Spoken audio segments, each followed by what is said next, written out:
ಬಂಧುಗಳೇ, ಈ ದಿನ ಒಳ್ಳೆ ಸುಖದ ದಿನ. ಯಾಕಂದ್ರೆ ಪತ್ರಕರ್ತರ ಎರಡೂ ಜಿಲ್ಲೆಯ ವಿವಿಧೋದ್ದೇಶ ಸಹಕಾರ ಸಂಘದ ಪ್ರಾರಂಭ ಆಗಿ 19 ವರ್ಷ ಆದರೂ ಕೂಡ ಇಂಥ ಕಾರ್ಯಕ್ರಮವನ್ನ ನಮ್ಮೆಲ್ಲರ ಅಚ್ಚುಮೆಚ್ಚಿನ ನಾಯಕರು ಅಂತ ಹೇಳ್ಬೋದು, ದಾನಿಗಳು.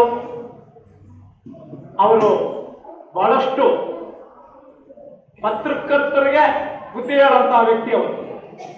ಅಷ್ಟು ಸಣ್ಣ ವಿಚಾರ ಅಲ್ಲ. ಇವತ್ತು ಎಲ್ಲಿ ಫೌಂಡೇಶನ್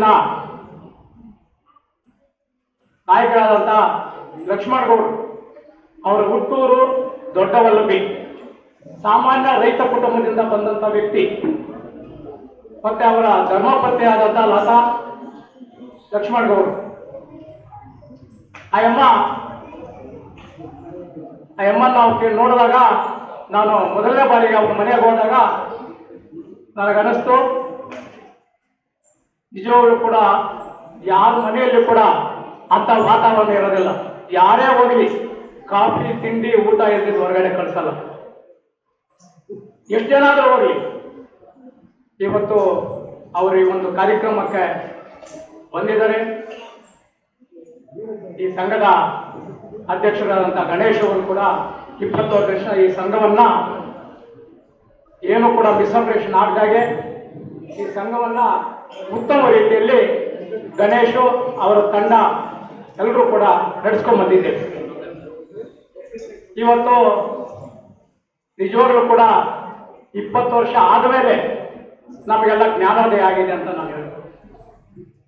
ಇಲ್ಲಿ ತನಕ ಈ ಸಂಘ ಎಲ್ಲಿದೆ, ಹೆಂಗಿದೆ, ಕಾರ್ಯಚಟುವಟಿಕೆ ಏನು ಅನ್ನೋದನ್ನ ಯಾರು ಕೂಡ ನಾವು ಕೇಳಿಲ್ಲ. ನಾವು ಕೂಡ ಅದನ್ನ ನಾವು ಹೇಳ್ಕೊಳಕ್ಕೂ ಆಗ್ತಾ ಇಲ್ಲ.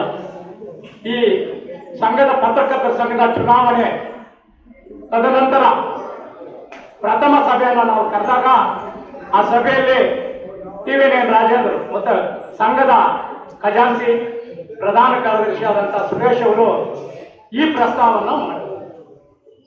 ನೀವೇನಾದರೂ ಮಾಡಿ ಸರ್ಕಾರಿ ಶಾಲೆಯ ಮಕ್ಕಳಿಗೆ ಬಡವರಿದ್ದಾರೆ, ಆ ಮಕ್ಕಳಿಗೆ ಏನಾದರೂ ಕೂಡ ಒಂದು ಸಹಾಯ ಮಾಡಬೇಕು ಸಂಘದ ವತಿಯಿಂದ ಅಂತ ಹೇಳಿದ್ರು.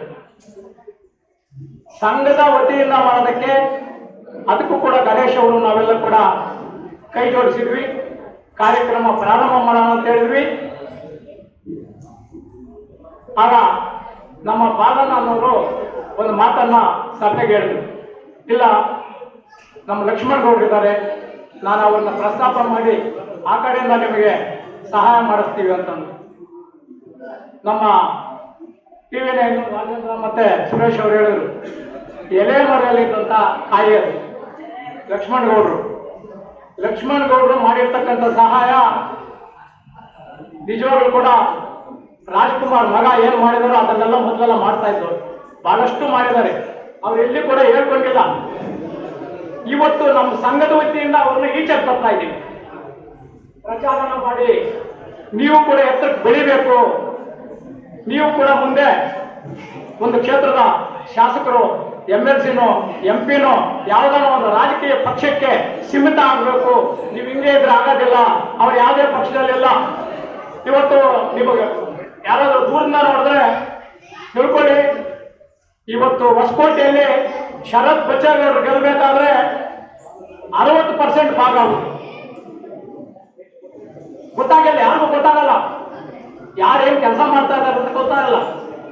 ಇವತ್ತು ಅವರು ಒಳ್ಳೆ ಕೆಲಸನ ಮಾಡಿದ್ದಾರೆ, ಅವ್ರನ್ನ ನಾವು ಇವತ್ತು ಹೊರಗಡೆ ತಂದಿದ್ದೀವಿ. ನೀವೇನು ದಾನ ಧರ್ಮ ಮಾಡ್ತೀರೋ ನಾವು ನಮ್ಮ ಮಕ್ಕಳಿಗೆ ನಮ್ಮ ಸಂಘಗಳ ವತಿಯಿಂದ ನೀವು ಮಾಡಬೇಕು ಅಂತ ಹೇಳಿದಾಗ ಅವರು ಸಂತೋಷವಾಗಿ ಒಪ್ಕೊಂಡು ಇವತ್ತು ಈ ಕಾರ್ಯಕ್ರಮಕ್ಕೆ ಬಂದಿದ್ದಾರೆ. ಎಲ್ಲ ಕೂಡ ಧನ ಮನೋ ಎಲ್ಲ ಕೂಡ ಮಾಡ್ತಾ ಇದ್ದಾರೆ. ಸಂಘದ ವತಿಯಿಂದ ತಮ್ಮೆಲ್ಲರ ಪರವಾಗಿ, ಇಡೀ ಜನಸ್ತೋಮದ ಪರವಾಗಿ ಅವರಿಗೆ ಮತ್ತೆ ಅವರ ಧರ್ಮಪತ್ನಿ ಅವರ ಮಕ್ಕಳಿಗೆ ಆರೋಗ್ಯ ಐಶ್ವರ್ಯ ಅಂತಸ್ತನ್ನು ನೀಡಿ ಅವರ ಹಂಗೆ ಬಲವಾಗಿ ಬೆಳೀಲಿ, ಮುಂದೆ ಏನಾದರೂ ಒಂದು ಅಧಿಕಾರ ತಗೋಬೇಕು ಅಂತ ಹೇಳ್ತಾ. ಯಾಕಂತಂದ್ರೆ ಅವರು ಎಷ್ಟಕ್ಕಿದ್ರು ಕೂಡ ಮಕ್ಕಳೇ ಯಾರು ಮಾತಾಡಬಾರ್ದು. ಅವ್ರು ಎಷ್ಟು ಬೆಳೆದಿದ್ರು ಕೂಡ ಅವರಿಗೆ ಸಹನೆ, ಒಳ್ಳೆ ಹೃದಯ ಹೊತ್ತಿಕೆ ಇದೆ. ಅವರ ಮಾಡ್ತಕ್ಕಂಥ ದಾನ ಧರ್ಮದಿಂದ ಮುಂದೆ ಅವರು ಪ್ರಬಲವಾಗಿ ಬೆಳೀಲಿ, ಅವ್ರಿಗೆ ಸಹಾಯ ಆಗಲಿ ಅಂತ ಹೇಳಿ ಇವತ್ತು ಅವರಿಗೆ ಸಂಘದ ವತಿಯಿಂದ ಮತ್ತು ತಮ್ಮೆಲ್ಲರ ಪರವಾಗಿ, ಶಾಲಾ ಮಕ್ಕಳ ಬಡವರ ಪರವಾಗಿ, ಹಿಂದುಳಿದ ಪರವಾಗಿ, ಎಲ್ಲರ ಪರವಾಗಿ ಅವರಿಗೆ ನಾನು ಅಭಿನಂದನೆಗಳನ್ನು ಸಲ್ಲಿಸ್ತೇನೆ.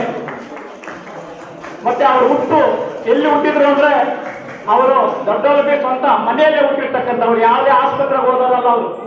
ಅವ್ರ ತಾಯಿ ಆಸ್ಪತ್ರೆಗೆ ಹುಟ್ಟಿಲ್ಲ, ಮನೆಯಲ್ಲೇ ನಾರ್ಮಲ್ ಡೆಲಿವರಿ ಅಲ್ಲೇ ಆಗಿರ್ತಕ್ಕಂಥವ್ರು. ಅವರ ತಂದೆಯರು ಕೂಡ ಬಹಳ ಬಲಿಷ್ಠವಾಗಿ ಗಟ್ಟಿಯಾಗಿದ್ದಂಥವರು.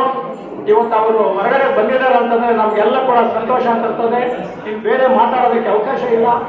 ನಂಗೆ ಇಷ್ಟಂತ ಹೇಳಿ ಅವರಿಗೆ ಒಳ್ಳೆ ಆರೋಗ್ಯ ಐಶ್ವರ್ಯ ಅಂತಸ್ತನ್ನು ನೀಡಲಿ, ಮುಂದೆ ಅವರು ಪ್ರಬಲವಾಗಿ ಬೆಳೆಯಲಿ ಅಂತ ಹೇಳಿ ನಮ್ಮ ಸಂಘದ ವತಿಯಿಂದ ಆಶೀರ್ವಾದ.